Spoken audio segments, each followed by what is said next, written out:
The Dark Scrolls. Some loves were never written in the stars. They were scratched onto stone walls of dungeons, whispered in forgotten hallways, or buried beneath crowns too heavy to carry. History remembers kings and conquerors. It carves their names into monuments, their wars into textbooks, and their legacies into lineage. But between the pages of politics and power, there lived other stories, quieter, forbidden, but no less powerful. These are the stories of love that were never meant to be, of princesses who defied thrones, of squires who dared to love queens, of noblewomen who fell for those beneath them, of couples whose hearts collided across empires, faiths, and the raging seas of tradition. And against every expectation, these loves did not die, they endured. This is not just a list of 10 couples. This is one great story, a tapestry of hearts that bled through iron bars and royal decrees. And it begins in the shadows of a widow's grief, in a kingdom wrapped in silence, with a queen who was never allowed to love again. They say love begins with a glance, but Catherine of Valois had long stopped meeting eyes. She was, after all, the Queen Dowager of England, a title that wrapped her like chains. In 1422, when her husband Henry IV died of dysentery in France, she became a royal ghost before the age of 22, a widow, a foreigner, and the mother of an infant king. Her role was ceremonial now. She was not to rule, not to remarry, not to desire. She was to wear black, raise the boy king Henry VI, and remember her place. The English Parliament made it clear if she wished to marry again, it would require the king's consent. But the king was her son, and barely crawling. So Catherine drifted, a beautiful relic of war, trapped between the politics of two nations. She lived in quiet corners of palaces, shrouded in veils of mourning and formality. But behind those veils, her heart beat with the muffled rage of a life not yet lived. Born the daughter of Charles VI of France, Charles the Mad, they called him. Catherine had known instability since birth. Her childhood was full of whispers, breakdowns, alliances formed and shattered. Marriage to Henry V had been her diplomatic destiny. She'd fulfilled it, and now she was caged by its aftermath. Then came the stranger. He was not a nobleman, not a diplomat, not a man of land or title. He was Owen ap Maredudd ap Tudor, a Welsh squire serving in her household. Some accounts say he was the keeper of her wardrobe. Others claim he guarded her wine cellar. All agree on one thing. He was not supposed to look at her the way he did. But Catherine saw him, and more importantly, he saw her, not as a widow, not as a queen, but as a woman, alive and unspoken. The spark between them was not loud. It was not announced in ballads or blessed by bishops. It began, perhaps, with a stolen conversation by the fire, a shared joke during a rainstorm, a hand offered not out of duty but desire, and so they fell. But this was not just an affair. Catherine and Owen became something far more dangerous, a secret union. No one knows exactly when or where they married, or if they ever did in the eyes of the church. But by 1430, Catherine had borne him at least 3 children, a queen and a commoner, parents to bastards that would one day bear crowns. This was more than scandal. It was treason of the heart. When whispers began to slither through the court of the queen mother carrying children sired by a servant, the backlash was immediate. Parliament's decree was absolute.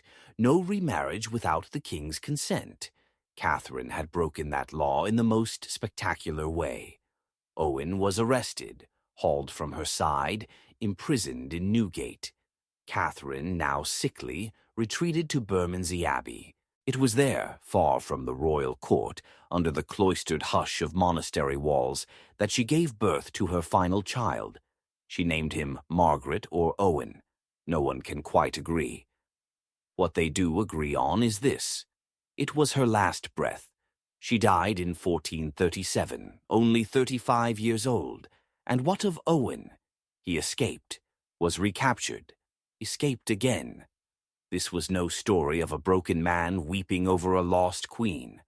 Owen Tudor fought. He protected his children. His son, Edmund Tudor, would later marry Margaret Beaufort. Their son, Henry Tudor, would rise up, defeat Richard III at the Battle of Bosworth, and become King Henry VII of England, founder of the Tudor dynasty. The servant became the father of kings. The widow gave birth to a new era. But love, in their case, had cost everything: reputation, freedom, even life. And yet, it had bloomed in the most impossible soil. It had defied both law and logic. Because love, when true, does not need permission. And as the Tudor rose began to bloom across England's royal seal, few dared whisper the name of the man who once touched a queen's hand in secret and never let go. He was not supposed to be there. Not at her side, not in her heart, not in the orbit of royalty. He was a man of no title, no bloodline, no destiny. And yet, somehow, Ralph de Monthermer stood in the gardens of Acre, holding the gaze of a woman born to be untouchable. If Catherine and Owen had dared to love across the threshold of law, Joan of Acre and Ralph burned the very threshold to the ground. Joan was the daughter of Edward I, King of England, nicknamed Longshanks, a towering warlord of a king who crushed rebellions and bent nations to his will. Her mother was Eleanor of Castile, a queen remembered for devotion and quiet strength. Joan had royal blood flowing like molten silver through her veins, and she was raised not just as a princess, but as a weapon of marriage. Her first husband, Gilbert de Clare, was one of the most powerful barons in England. The Red Earl, they called him, fierce in battle, formidable in politics. Joan married him at the age of 12. She bore him 4 children before he died, leaving her a wealthy and highly desirable widow at 23. And that should have been the end of her say in the matter. She was expected to return to her father's control, to be reshaped into another diplomatic transaction. But Joan, raised in the fire of her father's wars and the sharp elegance of her mother's court, had other plans. She had tasted power, she had tasted freedom, and she had met Ralph. He was no prince, not even a knight. He was a common squire in her household, a man who blended into shadows, who bowed when spoken to, who knew better than to speak unless asked. But Ralph de Monthermer carried himself with an honesty that pierced the silk-draped rooms of courtly deception. He was quiet, yes, but never small. Where others tiptoed around her lineage, he saw her, laughed with her, listened to her not as a possession or political prize, but as a woman. They began in whispers, in gardens, on long walks meant for mourning. Their romance did not blaze like fire. It smoldered like embers under snow, slow and patient, daring the frost to smother them. Joan, for all her royalty, knew what she was risking. Her father had a temper that split mountains. He would never allow his daughter, to marry a man of such low birth. But she also knew her heart, and this time she refused to sell it for a crown. They married in secret in 1297. No fanfare, no cathedral, no royal blessing, just a vow and a defiance that would change both their lives. It didn't take long for the truth to reach the throne. Edward I was not merely furious. He was betrayed. His daughter had disobeyed him, had shamed the crown, had given her royal body to a man who should have been polishing the boots of a knight, not sleeping beside his daughter. He imprisoned Ralph, stripped Joan of her lands. He considered annulling the marriage by force. There were even whispers of execution. But Joan did not plead. She did not wail. She wrote. She sent letter after letter to her father, not apologizing, but insisting. She reminded him of the love he had once held for Eleanor, her mother. She invoked not politics, but humanity, and perhaps beneath the iron of Edward's fury, something in his heart remembered that once he too had chosen love, that once he too had placed feeling above policy. He relented. Ralph was freed, their marriage was recognized, and not long after, Edward did something unthinkable. He knighted his daughter's commoner husband and named him Earl of Gloucester. The very title that Joan's first husband had carried now passed to the man she had chosen for love. Joan and Ralph had 4 children. They raised them not in the palatial isolation of royal halls, but with laughter and books and long rides through the countryside. Ralph proved himself worthy not just as a husband, but as a commander and diplomat. He fought in Scotland, served in Wales, stood beside kings. And yet, in every portrait, every preserved line of history, his greatest victory remains the one he won in secret. The heart of a princess no one believed he deserved. Joan died young at only 35, the same age Catherine had been when she passed. But unlike Catherine, Joan died not in exile, not in disgrace, but as a woman who had bent a kingdom toward her own joy.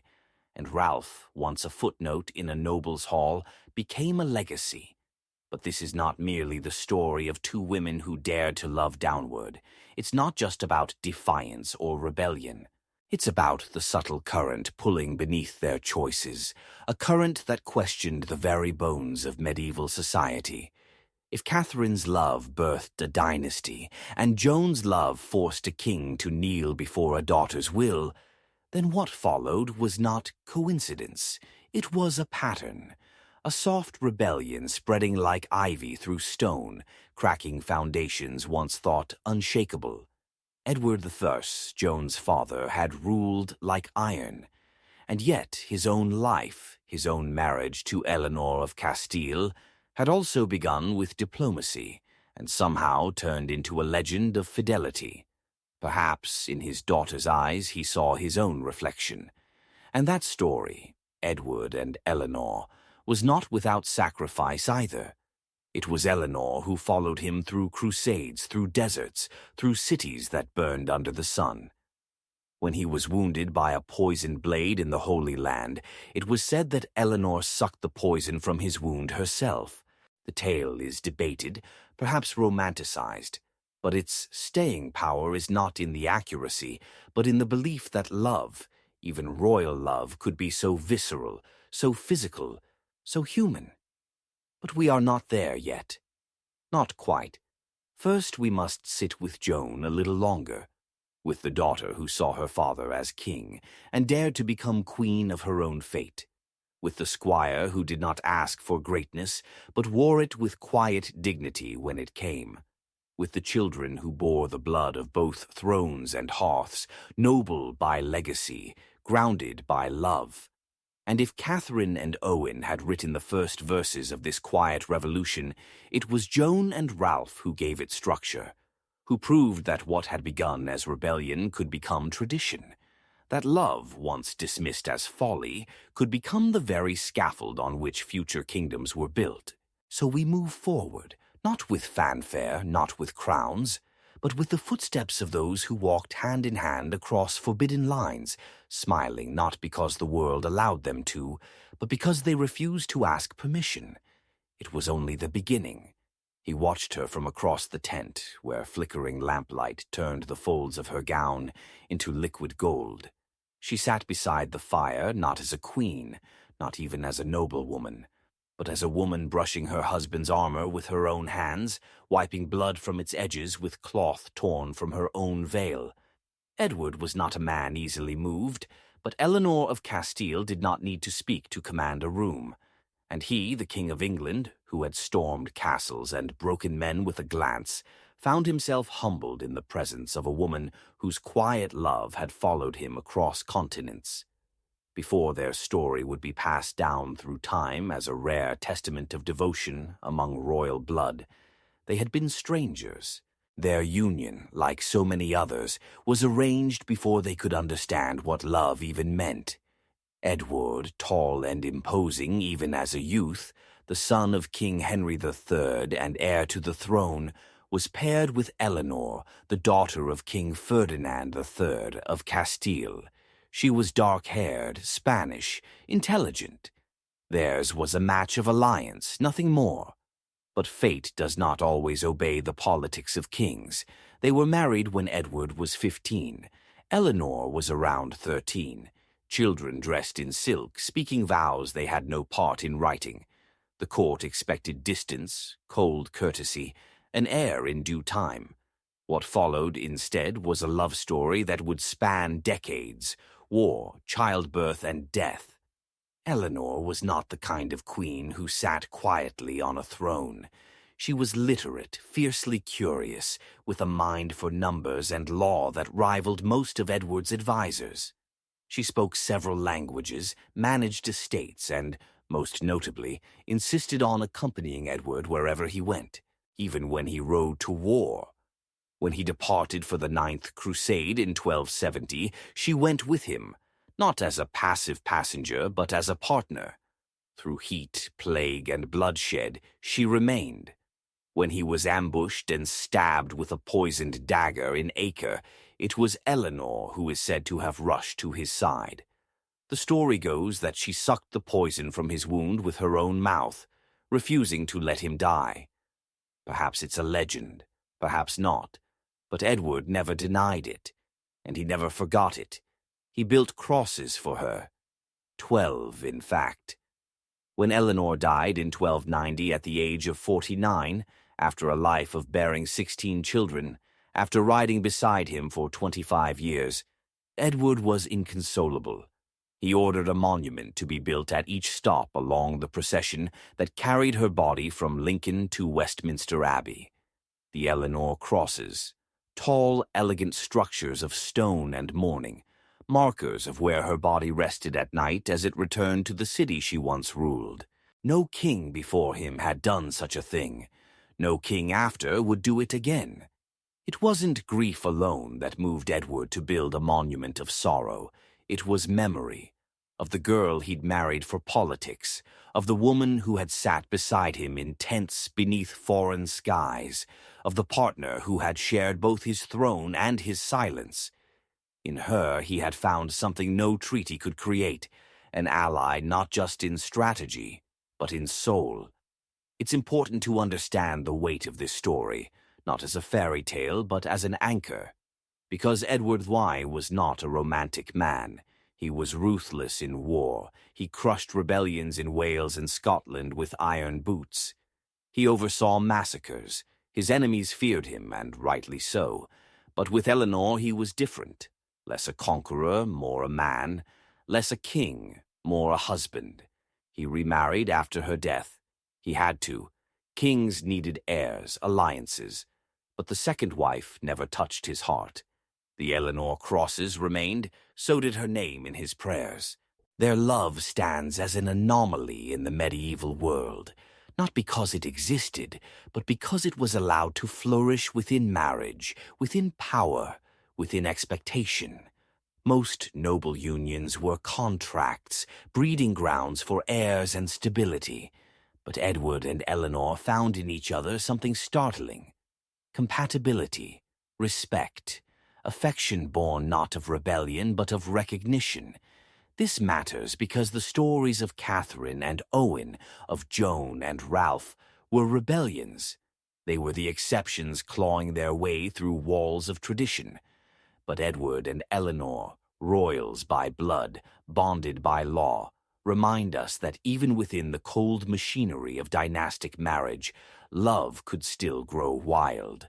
Their children would carry that legacy, though not always wisely. Edward's son, Edward of Caernarfon, later Edward II, would fall in love with a man, Piers Gaveston, in a scandal that would shake the kingdom.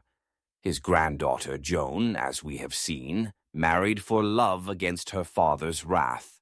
And in those echoes, we hear the tremors of Eleanor's fierce spirit, her insistence on being present, involved, alive in every choice. It is not difficult to imagine Eleanor sitting beside her daughter's bed as she gave birth to the children of a commoner, her fingers curled around Joan's palm, her voice low and steady, not judging, not warning, simply there, a queen who had loved deeply and perhaps understood more than anyone thought. Edward never spoke openly of his grief after her death, but the records tell us that he avoided the road from Lincoln to London for years, the very path along which her crosses stood, as if to see them would be to tear open something long scarred. This was not a tale of scandal or exile or defiance. This was a story of endurance, of quiet loyalty in a world that rewarded spectacle. A reminder that not all love stories are written in rebellion. Some are etched slowly into stone, one day at a time, until they outlast even the monarchs who carried them. So when we look back at the fiery love of Catherine or the risk of Joan, we must also look here to the steadiness of Eleanor, the grief of Edward, and the knowledge that love, when it's true, does not need permission to begin, or monuments to be remembered. But sometimes it gets both. And yet, for all the steadiness of love built within marriage, for all the noble grief carved into stone and memory, the next chapter in this silent revolution would come not through quiet loyalty, but through fire.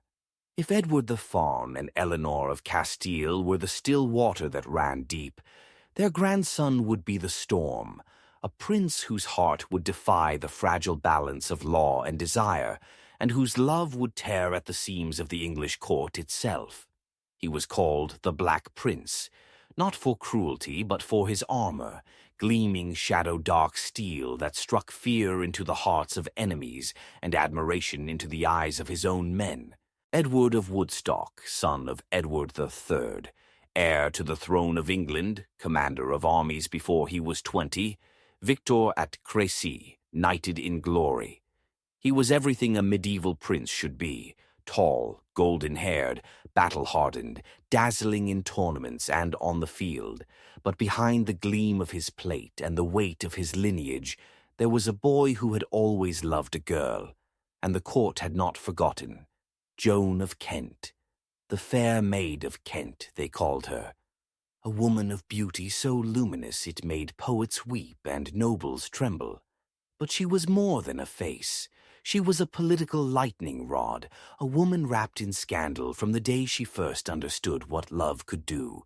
Her father had been executed for treason when she was a child, her bloodline cleansed and rebranded by a crown that needed her silence. But Joan never forgot where she came from, and neither did Edward. They had known each other since childhood, grown up under the same roofs, though not on the same floors. Joan had married young, perhaps too young, to a man named Thomas Holland, a knight of moderate fame. The marriage was secret, and before it could be recognized, she was forced by her family into another union with the powerful William Montague. 2 husbands, 1 scandal. And yet, through it all, Edward watched. He could have had any bride in Europe, French princesses, German duchesses, alliances glittering across the continent, waited for his hand. But Edward had seen the world through the slits of a helmet, through the screams of war and the fire of siege.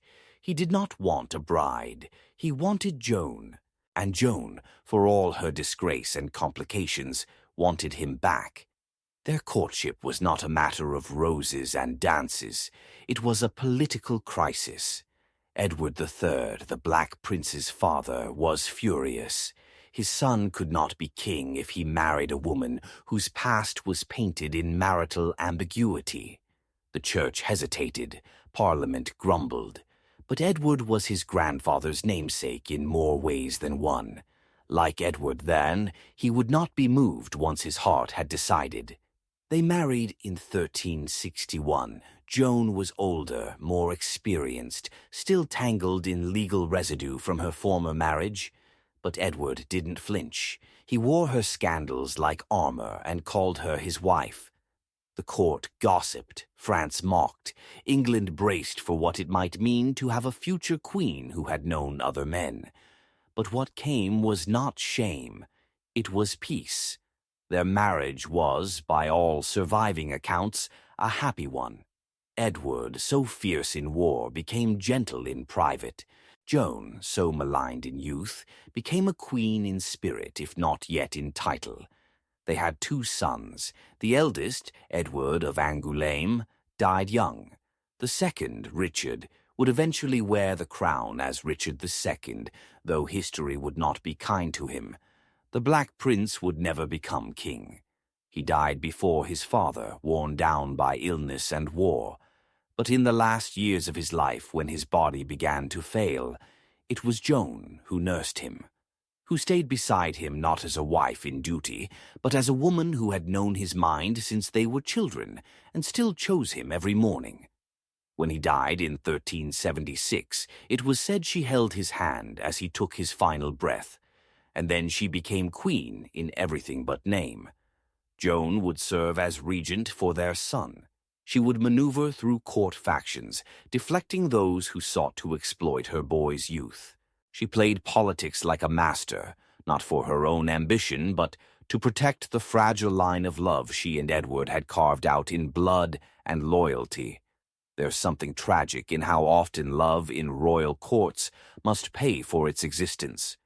Catherine died in seclusion. Joan of Acre died before her time. Eleanor was buried beneath 12 stone crosses, and Joan of Kent, once the scandal of Europe, found her redemption not in forgiveness from others, but in outlasting them all. She died in 1385, her tomb quiet, her memory less so. History remembers the Black Prince for his battles. His name is etched on weapons and banners. But his heart, that soft, rebellious human heart, belonged to the woman no one thought he should love. And he loved her anyway. By now, the pattern had become more than coincidence. One story had bled into the next. Queens and princesses who defied law, kings who mourned wives the world thought replaceable, princes who gave up alliances for laughter in candlelight.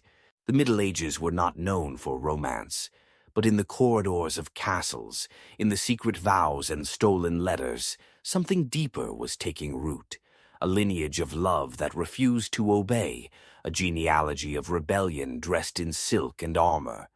And if it seemed improbable, impossible even, that love could keep surviving under crowns forged in politics, then the next tale would take that impossibility and stretch it across an empire.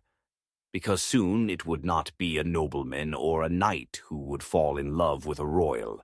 It would be a count, and a future saint, and a woman who crossed oceans of culture to marry a man she wasn't supposed to even speak to. The war against expectation was only just beginning. She stepped off the ship not as a queen, nor as a conqueror's daughter, but as a stranger. The wind off the English Channel caught in her veil, and behind her the salty air still carried the scent of home. Wessex, her birthland. Judith was her name, and she would one day be remembered as Judith of Wessex, a princess born of royal blood, raised under the shadow of one of England's first dynasties. She had lived among the echoes of Christendom and the tremors of empire, but nothing in her bloodline nor in her upbringing had prepared her for what was about to unfold, not in the halls of a palace, but in the raw, beating heart of the continent, in a land not yet finished with its own identity. She had been sent away, as so many daughters of noblemen were, not for her own sake, but for diplomacies, a political marriage, a tool for alliance. Her hand offered not in affection, but in negotiation. The man chosen for her was Baldwin of Flanders, Count Baldwin the Pfaff, son of a rebellious count and grandson of a family still struggling to be taken seriously among the crowned powers of Europe. He was not a king. He did not command the reverence of popes or the awe of Rome, but he was shrewd, hungry, and fiercely loyal to his people. Judith was to be the seal upon his ambitions. He was to be her fate. But something strange happened when she met him. He was not what the stories had warned her of, not the rough barbarian described in court gossip, nor the unlettered warlord feared by bishops. He was tall, yes, and his voice carried like a battle cry, even in prayer. But he listened. He watched her not with lust or dominance, but with wonder. Judith, who had expected to marry a stranger, found herself instead meeting a man who asked her if she believed in saints, who handed her not jewels but books. It should have ended there, a mutual civility, a marriage of convenience. But Judith was not content to be a ribbon in someone else's coat of arms. She challenged him. She questioned his plans. She attended his councils, offered insight on the fragile alliance between Flanders and the Empire, reminded him that the English did not part with daughters easily, and that her presence in his court was a statement of trust not to be wasted. Baldwin, to his credit, listened. It was not love at first sight, nor passion born in secret. It was slower, more stubborn, like two rivers meeting and refusing to yield their course. He gave her command over parts of his household. She redecorated the court to blend Flemish pragmatism with English refinement. When his advisers sneered at her for speaking too boldly in court, Baldwin dismissed them. When her attendants whispered about his mercenary past, she silenced them. Over months, then years, they became something neither court had expected, equals. The church did not approve. Women in power were to be seen, not heard. Judith refused both limitations. She sponsored abbeys. She wrote letters in her own name. She debated with bishops. And when Baldwin's father fell into political disgrace, it was Judith who rallied the nobles to support her husband's claim to leadership, not through seduction, not through inheritance, but through sheer force of intellect and presence. When they walked together in public, it was said they moved like twin axes of a wheel, one turning the other. They had children, Matilda among them, who would later become Queen of England through her marriage to William the Conqueror, a bloodline that would forever change the history of Europe. And yet, for all their legacy, the story of Judith and Baldwin was always overshadowed. Hidden behind their more famous descendants, drowned beneath the wars that followed. But they had carved out something rare, a marriage between strangers, built into a partnership, steeled by respect. It was not without challenge. When the papacy challenged Baldwin's allegiance, Judith stood before envoys and recited passages from the Latin Vulgate in flawless form, defending not just her husband's position, but her own right to be heard. When Flemish nobles accused her of favoring English merchants, she negotiated trade terms that doubled regional revenue. When enemies threatened from the east, she organized charity drives to support displaced families, cementing her image not just as consort, but as mother of the people. And Baldwin, for all his pride, never stood in her way. He admired her, even as she challenged him in chambers closed to all others. Their arguments were legendary, not for their fury, but for their complexity. She refused to be silent. He refused to be manipulated. What emerged was something stronger than submission or dominance. It was balance.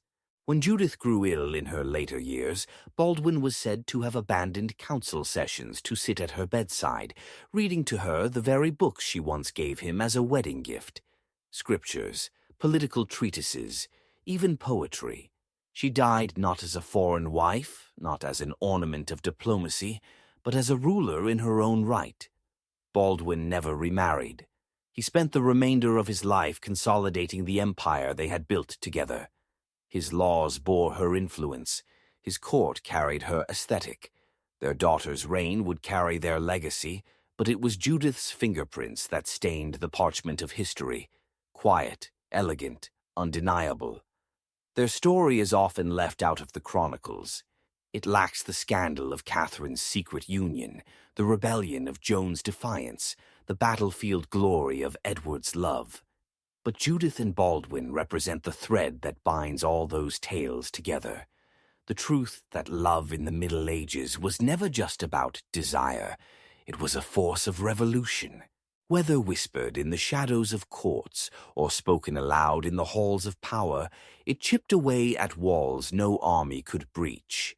Judith and Baldwin had not intended to fall in love.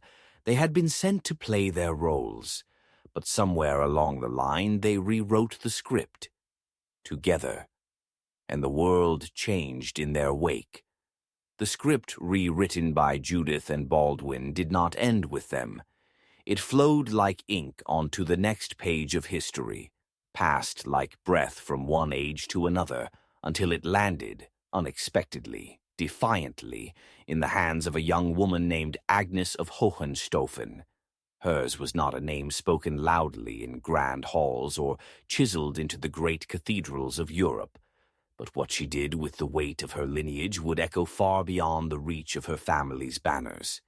Agnes was born into the House of Hohenstaufen, a dynasty of emperors, fierce in their ambition and absolute in their rule. Her bloodline traced directly to Frederick Barbarossa, Holy Roman Emperor, a name that turned lesser men to shadows. She was groomed to be political gold, her presence calculated, her future traded like coin between kingdoms. Her father, stern and meticulous, saw her not as a daughter but as a bridge, an instrument through which the Hohenstaufen power could cement itself across more lands, more armies, more futures. From a young age, Agnes was watched, advised, molded. She knew the rules. Royalty married royalty. Love was for stories whispered between servant girls. And her story, they told her, was one of obedience. But like Judith before her, Agnes knew the power of a mind that questioned. She studied under court tutors, men who praised her memory but cautioned her tongue. She read not just scripture but philosophy, not just poetry but letters of war and law. And somewhere between the pages of logic and legend, she found herself imagining a different kind of life. Not quieter, not safer, just real. Then came Heinrich. Not Heinrich the Lion, not a duke or a king or even a baron. Heinrich of Brunswick was noble, yes, but only just. A minor count by comparison, respected in battle, loved by his people, but politically irrelevant in the eyes of the Hohenstaufen court. His family had once been closer to the center of the imperial flame, but now they sat on its edges, warm but not burning. Agnes met him not in a grand procession or a council feast, but in a courtyard library. He had come to borrow texts on legal land claims. She had come to avoid her betrothal ceremony, one being arranged behind her back to a Bavarian prince she had never met. Heinrich bowed, not because he had to, but because he wanted to. She offered him no title, only a raised brow and a subtle smirk that caught him off guard. He quoted Cicero. She corrected his Latin. He left with the wrong book, returned the next day with 3 more. Their connection was not born from rebellion. It was built on exchange, on a dialogue deeper than status, stronger than caution. They argued. They laughed. They saw the world not as it was dictated to them, but as it could be if they shaped it themselves. And the more they spoke, the more they lingered near each other in moments that were never officially allowed. The Empire, of course, noticed. Rumors began. Her father summoned her. Agnes stood before him like Judith had once stood before the papal emissaries, and declared, without trembling, that she would not marry the Bavarian prince, that she would marry the man she had chosen. The fury that followed was expected. The consequences swift. She was confined, her correspondence restricted. Heinrich was exiled from court, sent back to Brunswick with a warning carved in cold diplomacy. The match was forbidden, an insult. A joke, they said, to think a daughter of the Hohenstaufen would stain herself with such a match. But like those who had come before her, Agnes did not wither in confinement. She endured, and quietly, carefully, she planned. She escaped the palace under cover of night, not dressed as a peasant, not disguised by magic or miracle. She wore her title plainly, defiantly. She did not sneak past guards. She bribed them. Did not beg for help. She demanded it. Her destination, Brunswick. The journey took weeks. She passed through towns where people whispered her name like scandal, like prophecy. Some offered shelter, others slammed doors. But she kept going. When she arrived at Heinrich's estate, her dress was torn, her hair loose, and her eyes blazing with a kind of purpose that made the servants tremble. Heinrich was waiting at the gates. He had received word that she might come. He had waited every night since her exile, and when she stood before him, exhausted and royal and absolutely furious with the world, he didn't bow. He opened his arms. They were married the next morning in a chapel barely large enough to hold 20 people. No bishops attended, no monarchs gave their blessing. But the vows were real, the rings plain, the kiss absolute. Their union caused tremors in courts across the empire. The Bavarian prince publicly withdrew from all imperial negotiations. The Pope remained silent. But beneath the surface, something else shifted. The people began to speak of Agnes not as a traitor, but as a heroine. She and Heinrich became a symbol of something dangerous, hope. In their home, Agnes governed. She did not simply attend councils, she led them. She transformed Heinrich's estate into a beacon of cultural refinement and intellectual exchange. Scholars visited. Musicians thrived. Trade blossomed under their new economic policies, and while other regions burned in petty feuds, Brunswick became a place of balance. They had children, all of whom were raised not just in faith and etiquette, but in stories of those who came before, of Catherine and Owen, of Joan and Ralph, of Edward and Eleanor, of Judith and Baldwin. Agnes saw herself not as the first, but as the next. She wrote letters to her sisters, urging them to choose love. She sponsored plays that dramatized stories of ancient women who defied their fathers and married their equals. She wasn't staging a rebellion. She was growing a garden, one flower at a time. Heinrich, too, thrived. With Agnes by his side, his influence expanded. He became a key negotiator in border disputes, a respected military advisor, even drawing the cautious attention of the very emperor who had once cast him aside. The irony was not lost on them. They ruled together for decades. And when Agnes grew old, she was known not as the one who ran or the girl who defied the empire, but as Lady of the People, a title given by those who saw in her something noble not because of her name, but because of what she had chosen when she had every reason not to. She died in her sleep, holding Heinrich's hand. He lived 1 year more before following her into the quiet. Their children built monuments. Their people held festivals. But the truest legacy Agnes left behind was a question that echoed in the hearts of every noblewoman raised with rules carved into her cradle. What if you didn't obey? And what if the world didn't end? What if, like Agnes, you ran not from duty, but towards something real? Their story was not the loudest. It was not soaked in war or drenched in scandal. But it was unbreakable. And by now the thread that had begun with a queen and her Welsh servant had become a tapestry, one embroidered by princesses, by knights, by lovers who saw in each other not positions but people, and soon that tapestry would be stained with myth, because the next story was older still, older than kings, older than nations. The next story was not history. It was legend, a tale of love and death, of potions and blades, a tragedy that still weeps across the bones of Europe. And though their names are spoken with sighs, their story too belongs here. Because if love is rebellion, then no one rebelled louder than Tristan and Isolde. There are stories whispered not from parchment, but from the lips of bards and the breath of fire-lit halls. Stories that survive not in history books, but in hearts, broken, dreaming, remembering. And among them, none is older, sadder, or more piercing than the tale of Tristan and Isolde. For all the courage of Agnes, all the endurance of Eleanor, all the defiance of Joan, here was a love so consuming it swallowed kingdoms, cursed generations, and asked a question that has never found an answer.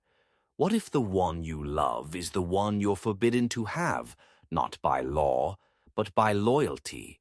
He was a knight, not just any knight, but a man carved from sorrow and raised by silence.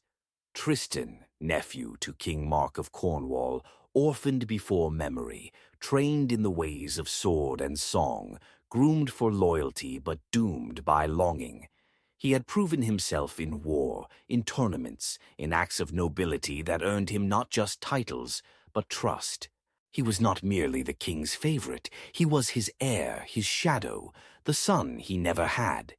She was a princess of Ireland, wild and golden, her voice like storm winds across a summer sea. Isolde, daughter of Queen Isolde the Elder, trained in herbs and healing, fluent in languages both spoken and unspoken.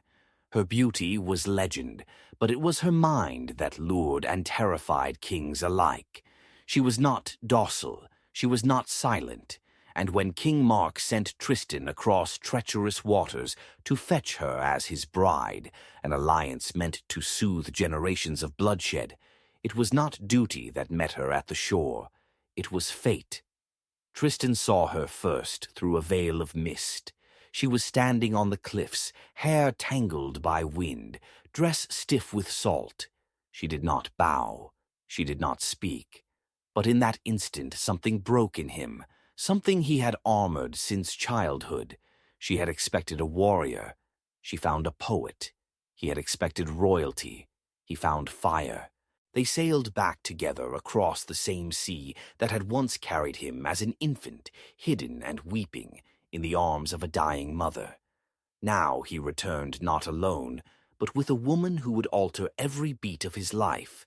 But not as his bride. She was for the king.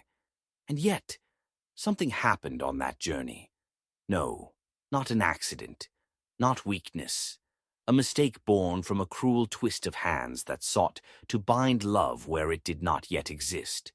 The potion was meant for her wedding night, a love draught brewed by Isolde's mother to ensure she would love Mark, an old man with a loyal heart, but no poetry in his blood.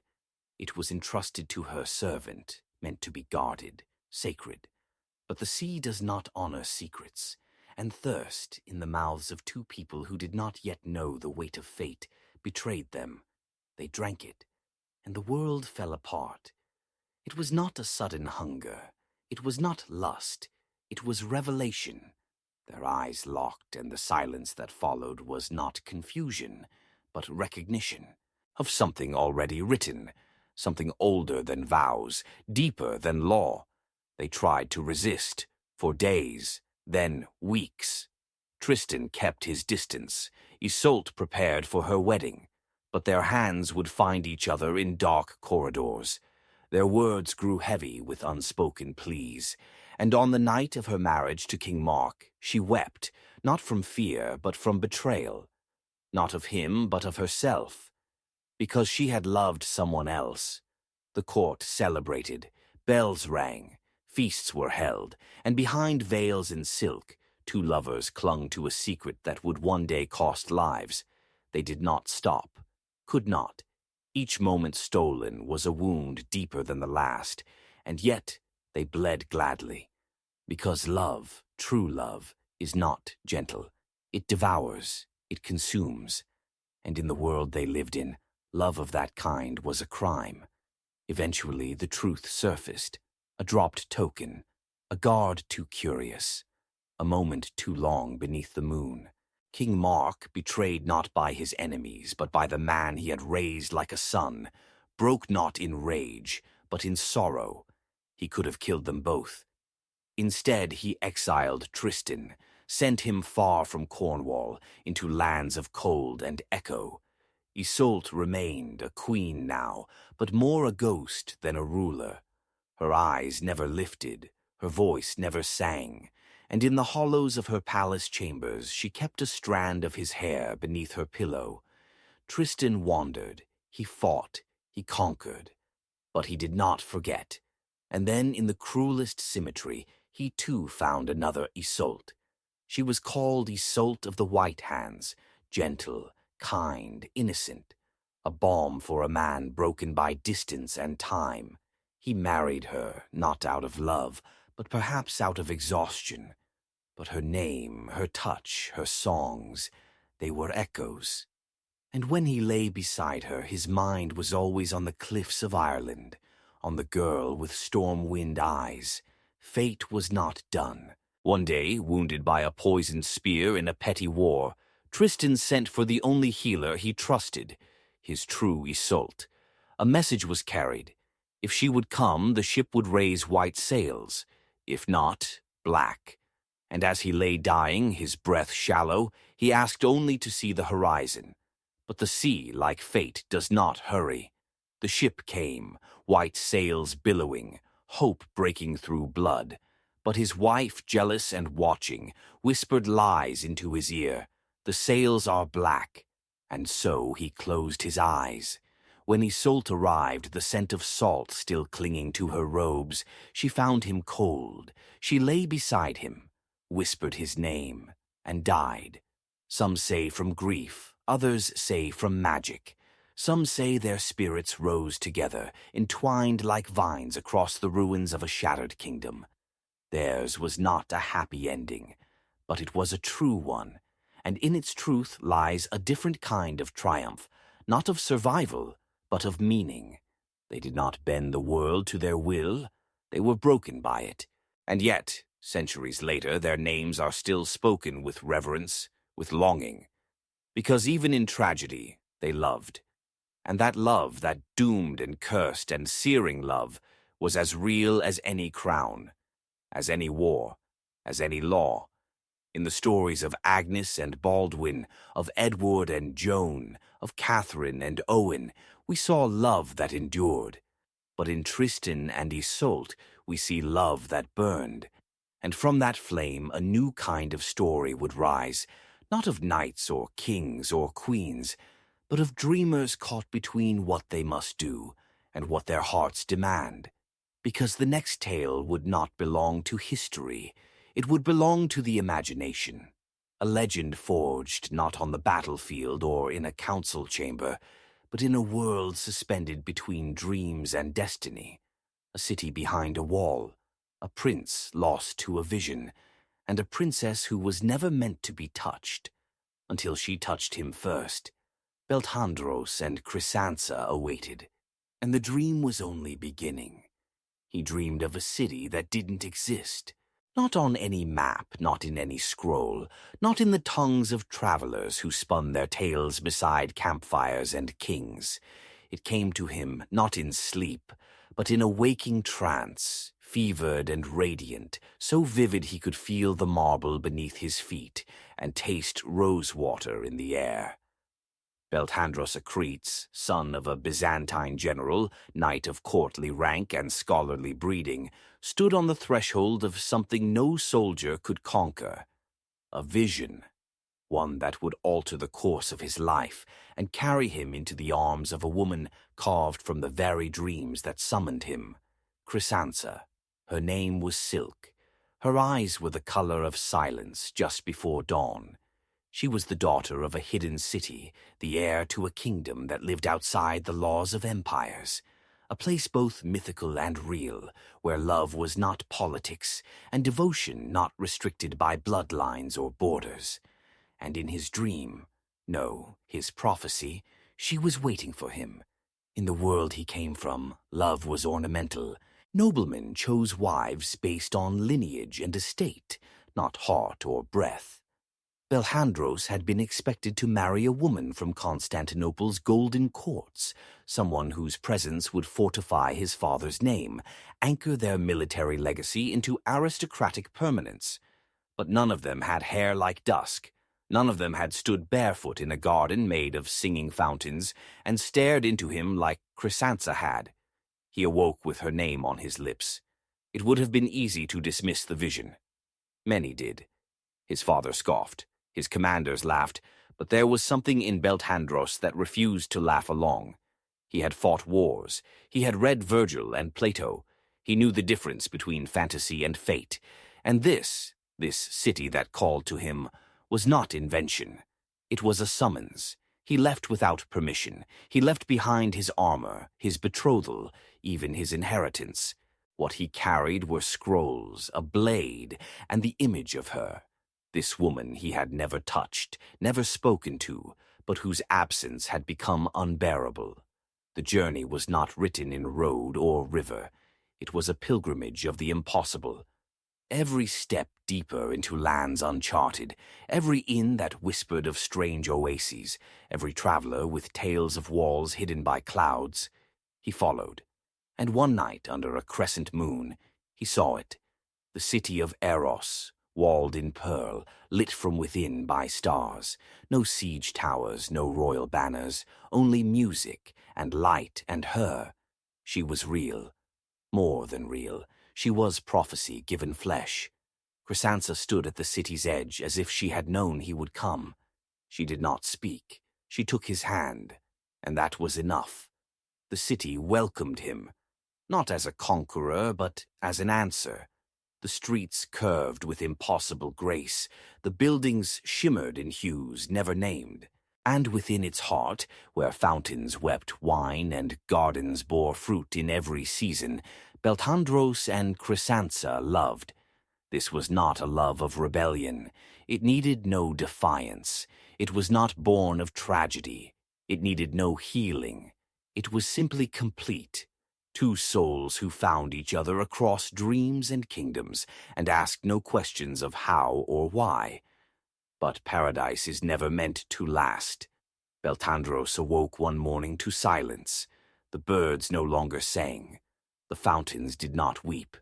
Chrysansa was gone, and the city, his city, was vanishing, as if it had never been. He wandered the streets in agony, calling her name. Nothing answered, no footfall, no whisper, only his own heartbeat, thudding louder than reason. And then he was alone, back in the world of kings and maps and titles, back in Constantinople, the air stale, the sky smaller. He had changed. Everyone saw it. His eyes carried distance now, his voice tremor. The empress who had once sought his hand turned away in fear. They said he had gone mad. But Beltandros was not mad. He was haunted. He searched for years, across coasts and mountains, beneath domes and spires. He read every manuscript of lost cities, every religious text that spoke of divine unions. In caves he sat in silence, hoping for the dream to return. He returned to the battlefield, not to fight, but to numb. He wandered like a prophet after the voice has stopped speaking, until one night, decades later, he dreamed again. She was older now, wiser, her hair silvered like moonlight on marble, but the eyes, they were the same. She smiled, and in that smile there was no pain, no apology, only reunion. He awoke with tears, and that was the last time he ever spoke her name. He vanished soon after. Some say he walked into the desert.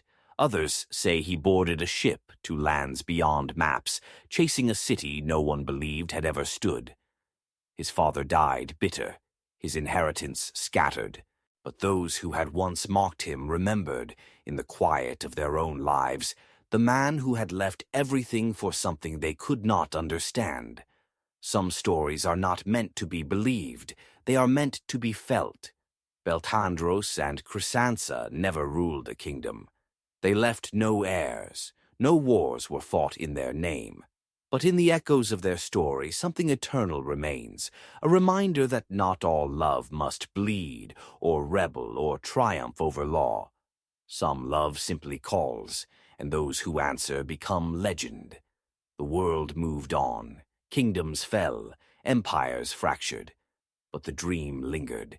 It passed through the minds of lovers who met without logic, who touched without fear, who looked at one another and said, "I know you.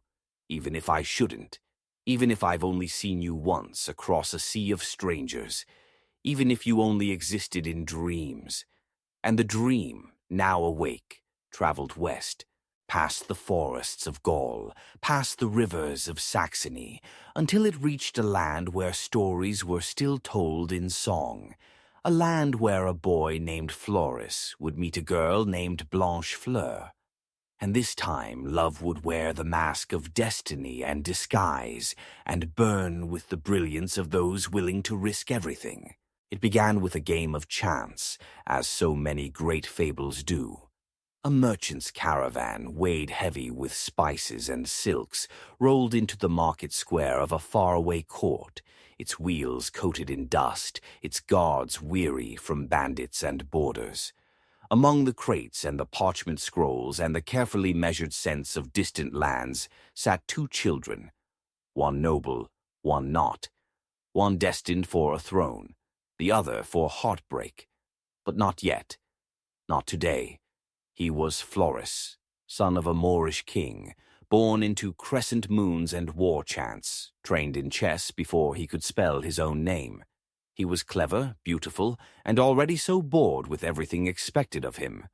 She was Blanche Fleur, a Christian girl, daughter of a knight's widow and distant kin to a forgotten line. She was sharper than the blades her uncles swung in tournaments. Her laughter was quiet, like the crack of frost beneath one's boots in the first morning of winter. He saw her through the curtain of a spice tent, fingers dusted with saffron, voice naming every root by memory. He thought she was a servant. She thought he was a spoiled boy. They were both wrong. Floris, smuggled into her household as part of a political bargain, was being raised away from court, hidden, educated, shaped for a future few had agreed upon. Blanche Fleur had been given the role of his tutor, his minder, his companion. Teach him Latin, they said, correct his Greek. But no one warned her that he would smile like that he would ask questions about starlight and philosophy with the same hunger he had for sword play, that he would sit too close when she read him old poems or ask too many times what her name meant. White flower, she told him, Blanche Fleur. He called her Sunflower instead, because she turned his eyes from east to west. Years passed as they do. The boy became a prince. The girl became something else entirely, a secret. They read Ovid by candlelight. They whispered vows not yet spoken aloud. He carved her name into the underside of his desk. She learned the curves of his face like scripture. And when he was finally summoned home to claim his place as heir, they stood in the orchard and said nothing. There are no goodbyes between souls that refuse to separate, but kingdoms are not moved by love. And Floris, once back among his people, was offered betrothals by the dozen. Gold flooded into his name, generals flattered him, priests blessed him, and every night he dreamt of Blanche Fleur with her hair tied back, fingers still stained by ink and root. He could not stay. He would not. He fled. Disguised as a merchant, he traveled west, dressed in the fabrics she once named for him, armed with coins and the memory of her breath on his collarbone. He crossed rivers and cathedrals until he reached the place she was sent, her aunt's household in a far northern court, a cold palace of stone and snow. But Blanche Fleur was no longer just the girl with dusty fingers. She was a lady-in-waiting now, being courted by men with stronger names, richer coffers. Her aunt was preparing her for marriage, to account twice her age with lands in the mountains and teeth like knives. Floris arrived with a cloak that smelled of smoke and a name he did not speak. He begged for work in the stables. He scrubbed floors. He delivered messages. All just to catch a glimpse of her. She passed him once in the corridor, her eyes flicking over him, face unreadable. And he thought, she didn't recognize me. But she had. That night, beneath the stained glass, she found him. She slapped him first, hard, then kissed him harder. They spoke with hands, with mouths, with silence. Their reunion wasn't pretty. It was desperate, necessary. It healed nothing, but it stitched them back together long enough to survive. They planned to escape. Again.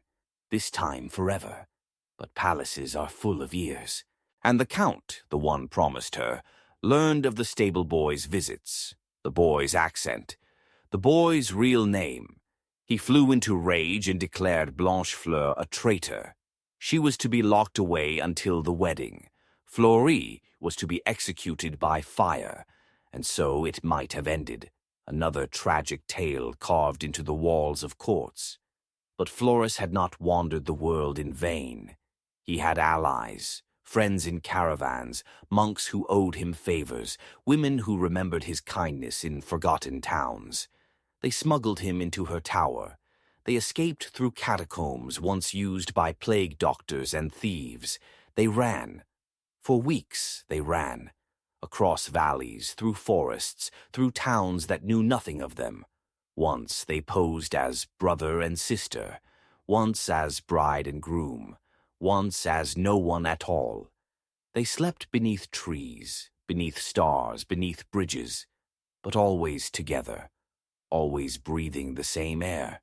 Eventually they reached the southern coast. There, in a crumbling chapel, a priest too old to care about politics married them. No witnesses, no rings, just two hands bound by ribbon, and a vow made louder by its whisper. They sailed east, away from Europe, away from crowns and cousins and the echo of duty. They arrived in a city neither Christian nor Moorish, where faiths collided and markets sang. There they lived, quietly, beautifully. He taught music, she taught languages. They wrote stories of other lovers who ran, who dreamed, who dared. Some say they had children, others say they disappeared. No one knows for certain. But once, decades later, a traveler arrived in that same city with a story of a school that taught both Quran and Gospel, where students learned not just facts, but love. He described a woman with a white flower pinned to her hair, a man with a name he refused to say, but whose eyes seemed to carry all the oceans he had ever crossed. And maybe, just maybe, they were still there, not as fugitives, not as legend, but simply as themselves. Because, unlike Tristan and Isolde, Floris and Blanchefleur lived, not just survived, lived. Their love did not require a potion. It required persistence. And they gave the world a new ending, not one soaked in blood or marble or exile, but one built in laughter, in language, in mournings, a love that got away and then found its way back. And if their story sounds like fantasy, if it reads like a dream too soft to stand beside history's louder tales, then perhaps we've forgotten something important, that sometimes when the world says no, you run. And if you run far enough with your hand in theirs, you might just outrun everything that ever tried to keep you apart. And perhaps that is why in the oldest tales of the North, sung by minstrels to sleeping kings, they say, "There once was a prince who loved a flower, and she grew where no one dared to plant her." But the last story in this great tapestry waits now, a tale of identity stolen and reclaimed, of kindness returned not by gratitude, but by an entire kingdom. A boy named Roswal, a girl named Lillian, and a world turned upside down by the courage of those who never forgot how to love, even when no one remembered their names. There are some stories that begin with crowns and battles, others with visions and betrayals. But the last in this long chain of forbidden love does not start in grandeur or dreams. It begins with exile. Roswal was a prince, not yet a man, not yet a warrior, but born with blood that gave him titles he hadn't earned and enemies he hadn't met. His father ruled a distant kingdom with the kind of iron that cracked before it bent. And when Roswal showed mercy, just once, to a prisoner condemned without trial, that same iron snapped. He was not punished with chains nor with death. His father deemed him unfit for the bloodline and cast him out, stripped of name, of home, of the right to speak of who he was.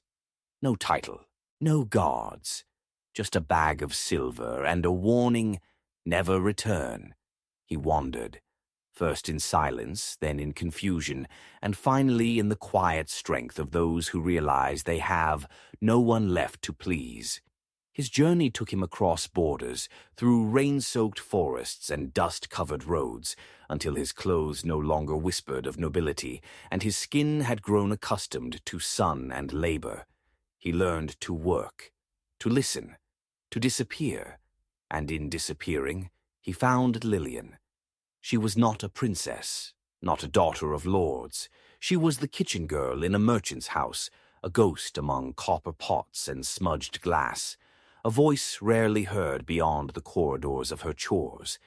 But there was fire in her, the kind you only see when no one is looking. She sang to herself while kneading bread. She learned numbers without books. And she helped Roswal, not out of pity, but because she knew what it meant to be overlooked. He never told her who he was. How could he? He was no longer that person. Instead, he swept floors, carried water, shared crusts of bread beneath the window where she sat peeling apples, and slowly something grew. Not a storm, not a fever, but a garden, small and secret and tender.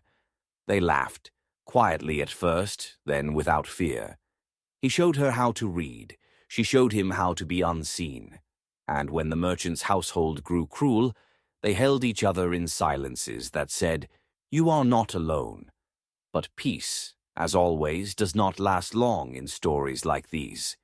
The merchant had debts, and when he could not pay, he offered Lillian as part of a contract, sold, like a thing, to the court of a nearby kingdom. She was to be a gift, a symbol of loyalty, dressed in borrowed silk and packed into a caravan without warning. Roswal tried to fight, tried to buy her back, but he had nothing. No name, no coin, no army. So he followed. He tracked the caravan for days, slipping past guards, through alleyways and markets, until he reached the city where she had been taken, an opulent capital preparing for the wedding of its princess to a visiting prince. The court was drowning in celebration, in music, wine, ceremony, and there, among the servants polishing gold and stitching gowns, was Lillian, her eyes dull, her voice gone. Roswal knew he couldn't get her out, but fate, ever fond of irony, had other plans. The visiting prince, the one meant to marry the princess, had vanished. Ambushed, it was said, lost in the woods between his kingdom and this one. And in the chaos, Roswal, mistaken for the arriving noble, was brought into the palace with open arms. He had never intended to play the role. But when they dressed him in silks, bowed to him and offered him a kingdom, he saw Lillian watching from behind a pillar. She saw him too, and did not speak, and so he played the part. For days, Roswal lived as a prince once more. He dined with lords, negotiated with ministers, and learned what had become of the real prince, captured, but still alive, held in secret by traitors within the court who had hoped to replace him with a puppet they could control. Roswal, now mistaken as that puppet, was their plan made real. But he was no puppet. With Lillian's help, her knowledge of corridors, hidden doors, and whispered gossip, they uncovered the conspiracy, freed the real prince, exposed the traitors, and saved the kingdom from its own rot. Roswal could have left then, his task done, his secret intact. But the king called him forward. "Who are you, truly?" he asked. "No prince speaks as you do. No prince risks his life for a servant girl." And Roswal, weary of lies, answered with the only truth that mattered. "I was a prince once, but I lost that title the day I chose kindness over cruelty, and I have not regretted it." The court gasped, ministers blanched.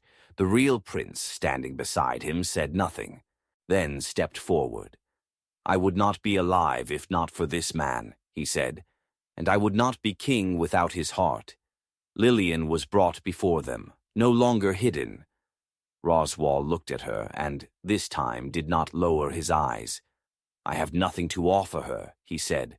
No crown, no name, only this life, and it will always be hers. The king, silent for a long time, finally rose, and in front of the entire court he placed his own signet ring on Roswal's hand. Then let the world remember your name, not because of your birth, but because of your choice. Roswal and Lillian were wed in the same hall where so many had bowed to false power. Their union was not one of strategy or lineage. It was love, full and simple. They returned not to his homeland, nor to hers, but to a new place, a home they built with their own hands. And there they lived. They grew old, raised children who were taught not the value of titles, but of truth. Not the rules of courts, but the language of kindness. And when Roswal died, his grave bore no crown, only a carved phrase. He gave up a throne for her smile and gained the world instead. Lillian buried him with a small flower pressed into his hand. And years later, when she joined him, the people wept not because they were gone, but because what they stood for had changed them all. And so ends this great chain of love. From Catherine of Valois, who risked everything to love a Welsh squire, to Joan of Acre, who defied her father's rage for a man without a name, to Edward and Eleanor, whose loyalty stood even in death, to Judith and Baldwin, who built an empire together, to Agnes, who ran from palaces toward a life of her choosing, to Tristan and Isolde, whose love cursed and burned across centuries, to Belhandros and Chrysansa, whose dream of each other became legend, to Floris and Blanche Fleur, who fled the world to make a new one, to Roswal and Lillian, who taught us that identity is not blood, but choice. They all lived, whether in body or in memory, not because their love was easy or allowed or blessed, but because it was real. And sometimes when enough people choose to love, no matter the cost, they do not just defy the world, they remake it. Thanks for watching. Subscribe for more.